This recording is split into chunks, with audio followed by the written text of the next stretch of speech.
saya kira memang siapapun jadi presiden yang akan datang ini layak untuk mempertimbangkan aspek hukum ini.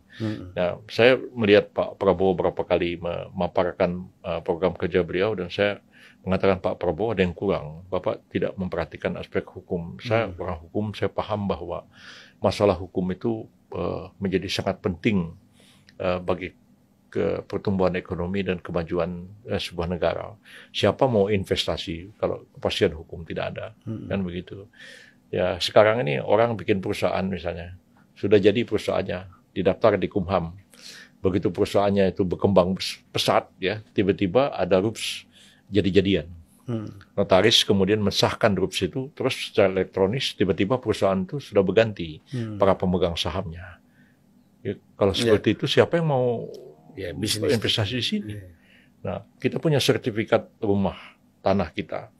Sudah 30 tahun yang lalu kita punya. Tiba-tiba dibatalkan oleh BPN dengan dalih bahwa dulu waktu nyusunnya ini ada cacat prosedur.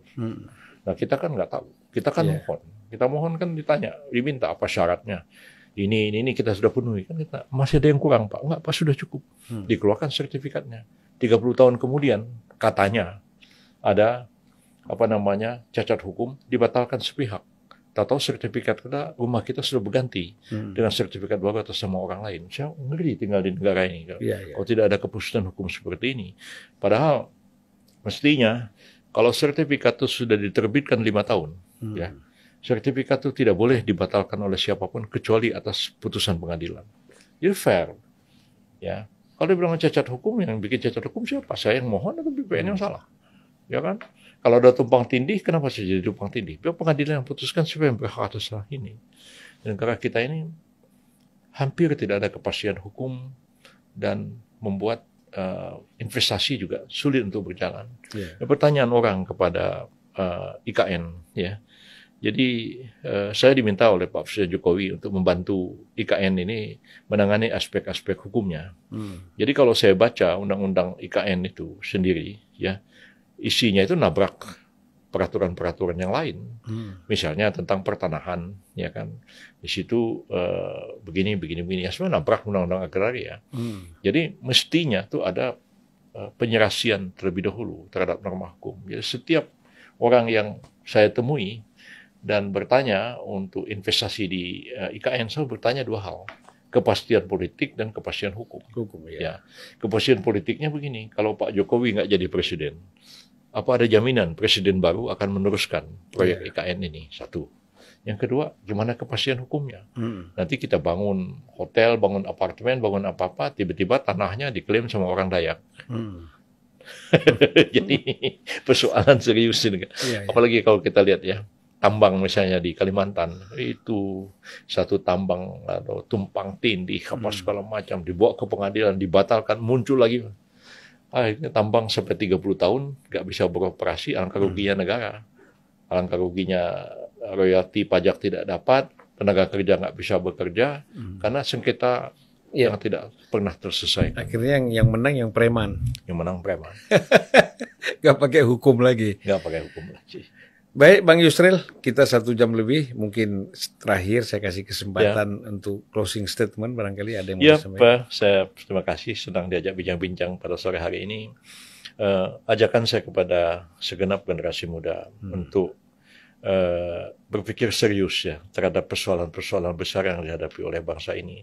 Saya mengerti anak-anak muda mikirin diri sendiri aja udah capek gitu, apalagi harus mikirin yang lebih besar.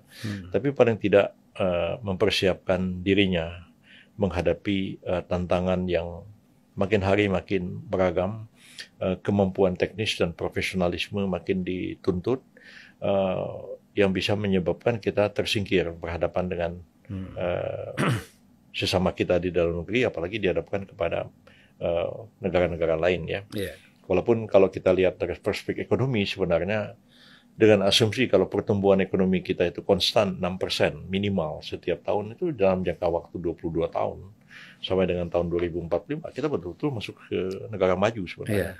Pada waktu itu pendapatan kita sudah di atas 30.000 US dollar per kapita. Jadi memang 22 tahun itu nggak lama loh. Ya. Kalau anak umur 18 hari ini itu 22 tahun lagi kan umurnya baru 40. Iya. Masih muda anak itu. Dan dia sudah akan melihat Indonesia ini menjadi negara maju. Dan karena itu, mau tidak mau, dia harus meningkatkan kemampuannya. Jangan sampai nanti seperti nasib orang Melayu di Singapura misalnya, agak tertinggal. Sekarang pun sudah jauh berubah. Ya. Yeah. Jadi kita itu, problem kita di sini ini kadang-kadang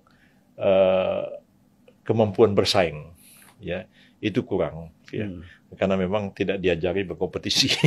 Kita orang dari kampung selalu orang tanya Mas Yusril, kenapa kamu sekolah tuh mati-matian? Saya bilang saya di kampung ini pergi nangkap ikan, jual ikan di pasar. Jadi kalau saya itu gagal sekolah, saya balik ke kampung, saya jual ikan lagi di pasar.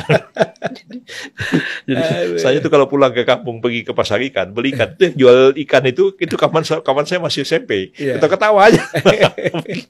Jadi ya mungkin karena ditantang seperti itu, kita mau tidak mau harus berani ya. Dan saya kira jangan anak-anak muda itu merasa hanya orang kaya yang punya kesempatan, tapi ya kami ini orang miskin juga dari kampung, tapi punya keyakinan, punya tekad, dan alhamdulillah ya sampai kepada taraf tertentu mencapai juga keberhasilan walaupun barangkali tidak terlalu besar dibandingkan orang lain begitu.